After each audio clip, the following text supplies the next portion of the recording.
Hey everybody, Michael Snyder here, Pacific Northwest Weather Watch. Today is April 22nd, and right now we are looking at the infrared satellite imagery. You can see the next frontal system off our coastline. Here's BC, Washington, Oregon.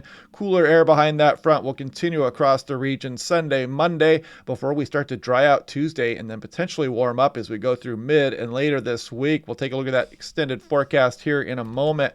Taking a look at April so far, you can see the entire month really below average and quite a ways below average as well. Look at the average daily high about 51. Some of these daily highs we didn't even get towards 50 degrees here just recently on the 18th and the 20th. Precipitation wise, we are now above average here, 3.23 inches here.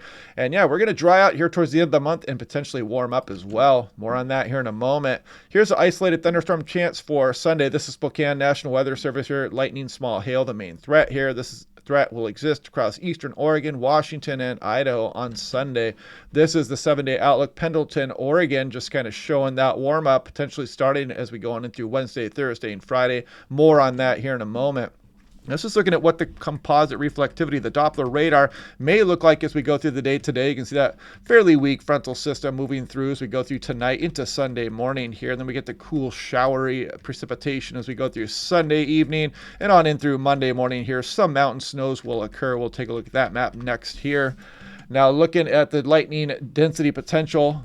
Let's just scroll ahead right ahead till Sunday here, and we will check that out. And you can see the destabilization mainly east of the Cascades here, Washington, Oregon, portions of Idaho as we go through Sunday evening before that threat wanes. Now here we're looking at total snow, 10-to-1 ratio, the NAM3 CAM, it's high resolution model. Put it into motion, and the main impact here across some of the Cascades is probably going to be Monday morning as you pick up a couple inches there at Stevens or SeaTac. So watch out for some winter driving conditions, mainly Monday morning before we start to dry things out into Tuesday. Here we're taking a look at the Gulf of Alaska. There's British Columbia, Washington, Oregon. 850 millibar temperatures here, up towards 5,000 feet. Temperature anomaly. So here goes our system spilling that cold air across the region. But then look as we go on in through Tuesday, Wednesday, Thursday, Friday. You'll notice this ridging building offshore here and really bringing some warmer than normal conditions here across the Pacific Northwest. This is looking at things up towards 10,000 feet. And if we put this into motion, you'll see that chilly air move through as we go through Sunday and Monday there. But then we start to dry out and look at this warm air just kind of take over and dominate the west coast of North America here. Look at this ridge building all the way up towards southeast Alaska, including the Yukon and portions of the mainland Alaska up there as well. So yeah, we are looking pretty good here coming up this weekend. If you want some nice temperatures, some nice warm temperatures coming up, this is looking at the European, this is surface pressure map with precipitation. You can see the frontal system going through today, the cool showery weather as we go through Monday, then we dry out Tuesday, and we stay dry. There will be a system moving through British Columbia here, though, and this is probably going to be spreading some clouds over the region at times.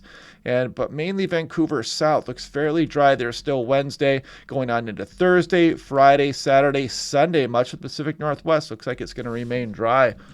Now, taking a look at Portland International, this is for Saturday here.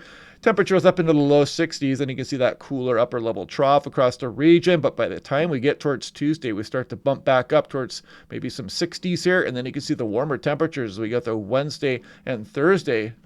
This is Seattle-Tacoma International, and this is that warm-up potentially coming here as we go through Wednesday, Thursday, Friday, Saturday, Sunday, Monday. That looks quite nice here if you want some warmer temperatures. I mean, look at this. The mean and the control run both show 70 plus for me 1, 2, 3, 4 days, and maybe even on in through the extended here. Something we get to watch here over the next few days. This is looking at Seattle-Tacoma International Airport, and this is run by run. So this would be the 18th, 19th, 20th, 21st, etc. So you're looking at individual runs here, and you can see the pretty good agreement here with the warm-up occurring. As you get towards Wednesday, you're looking at maybe some mid-60s. By the time you get towards Thursday, maybe something similar, and then the potential for some 70-degree days look like they start creeping into our forecast, potentially Friday, Saturday, and Sunday. Taking a look at Seattle-Tacoma International Airport, this is precipitation. You can see how this really just kind of cuts off Tuesday and not much of a threat onto the extended. The last several runs, you can kind of see not much precipitation. Yesterday morning's run here kind of had some precipitation off towards the early portion of next week, but you can see it's gone in this run. Now take a look here. This is probability for 70-degree day or warmer. This is Wednesday. You can see this includes the Willamette Valley, portions of eastern Washington. If we put that into motion, you can see Thursday here, that 70-degree line, maybe getting up into some of southwest Washington here, but you can see much higher odds across southwest Oregon, Willamette Valley, and eastern Washington. And we go on into Friday here, and you notice it starts to include the Seattle metro there. Once you get towards that orange, you're looking at a 70% chance for a 70-degree temperature here.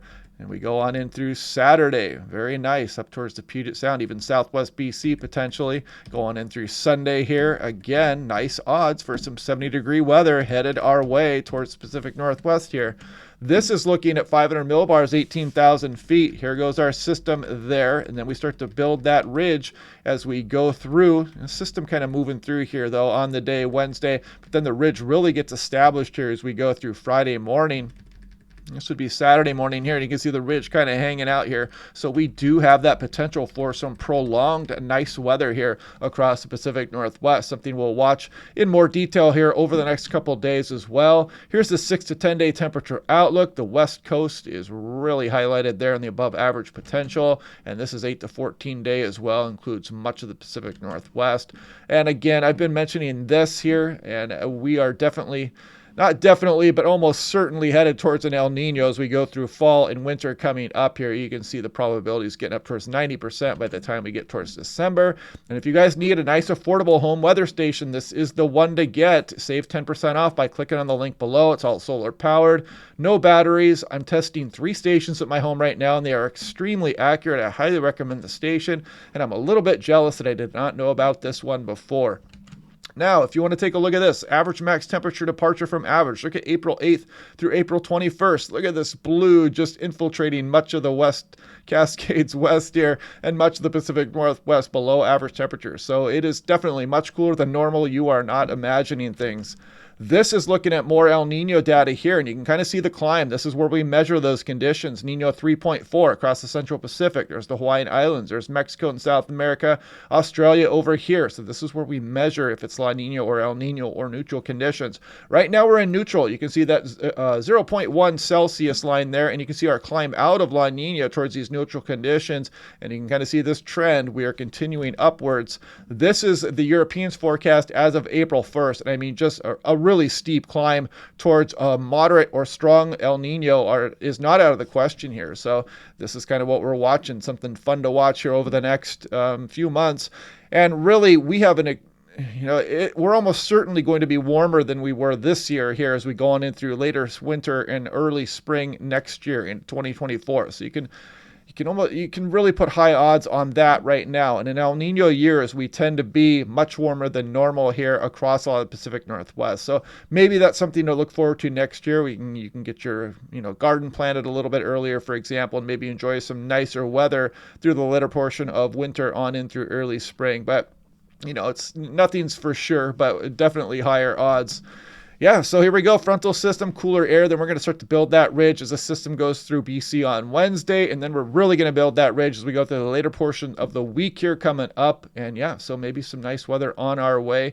Looks like a much better chance than what we had. As you know, with some of the models, we're flirting with warmer weather here as we went through March and portions of earlier April here, and that did not come to fruition. But this one definitely looks like a much better chance here as we go on in through the end of next week. So anyway, I'm back from storm chasing here. Had a pretty fun time. Saw 2 tornadoes out there on the couple days ago. The first day out, we saw a couple tornadoes, including one at night that was pretty interesting. Had a nice lightning show out there, and I may go back out on the plains here next week. We'll see how that goes, and then I'll probably take a longer vacation out there on into the month of May.